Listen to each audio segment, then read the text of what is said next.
times, stay sharp.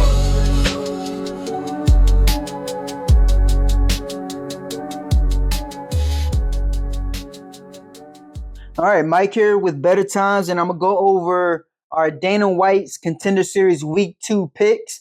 I was going to release the quick picks and bets on the website, but I'm going to just go ahead and do it on this video. Tommy Cuozzi versus Ramiro Jimenez. Now, this is one where I like the dog shot on Tommy. Tommy's a wild boy. He goes in there and he just really lets it all out. He fights to finish. Now, that does mean that he's not always defensively sound, but he does have his moments. His eyes are always on target in the pocket, even when he's throwing that crazy volume. And I think the pace he's going to push is going to be too much for Ramiro. Ramiro likes to keep things clean, technique clean, but he doesn't like to be pushed. Defensively, he's not there either. It's all offense, but he likes to take his time and pick his shots well. I don't think Tommy's going to let him do that. I think he's going to force a fight out of him, and I don't think he's going to last in that fight that long. So give me Tommy Cuozzi plus 250.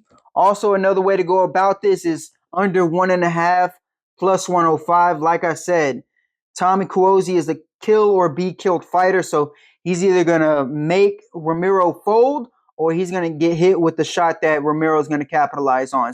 Fight number 2 is going to be Guilherme Uriel versus Josh Hokett.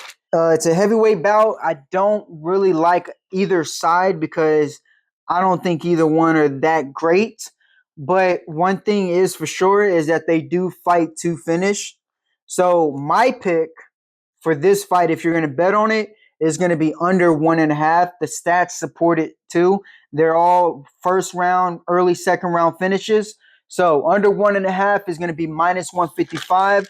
That's the bet to make on that fight if you go for it. All right, now the third fight is going to be Kaushik Saikumar versus Lewis Lee Scott. Lewis Lee Scott right now is a minus 400, and for good reason. He beat one of the guys that I'm very high on outside of the UFC and I believe should be in the UFC soon, DeMarte Pena, and he just outworked that man. DeMarte Pena is a high-level striker, and he outworked him with feints, volume, and just picking his shots. Not being repetitive when he's throwing his shots either. I think the footwork, the feints, and the volume, he's going to eventually hit Kaushik Saikumar with something he didn't see coming. And another thing I have noted down is that Saikumar is just not that great defensively. Against a fighter that's really good defensively and offensively with the footwork that makes him hard to hit, I think Lewis Lee Scott is a lock.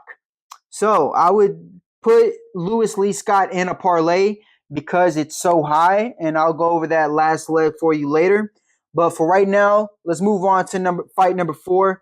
Cam Ralston versus Brandon Holmes. Okay, so I think everyone's just on Brandon Holmes because he's undefeated. First off, that does do a lot. And Cam Ralston's last fight on the big stage didn't go so well for him. He was controlled by a bigger guy in Torres Finney, and you can't fault him for that. Torres Finney is just a huge guy that's so strong, and it's hard to get him off you. And that's what happened. He couldn't get him off him. Now, Cam Ralston's fights since then, the level of competition hasn't been that great, but sometimes you can't fault him for the competition. You can't fault him for the performance, and Cam Ralston has had a great performance against all of them. Striking is very underrated. He fights like a long guy should. Keeping somebody at range, really being defensively aware of when a punch is coming back at you, and then you add on top of that he can actually grapple. That I think that's being overlooked too. Striking and grappling, and you're going up against a guy who's just undefeated. Okay, as far as I can see, this guy is way too easy to hit, and he's going up against a guy that's taller, longer, knows how to use his range, and can take him down. So give me Cam Ralston at plus 110, and I also like the under 2.5 at minus 105.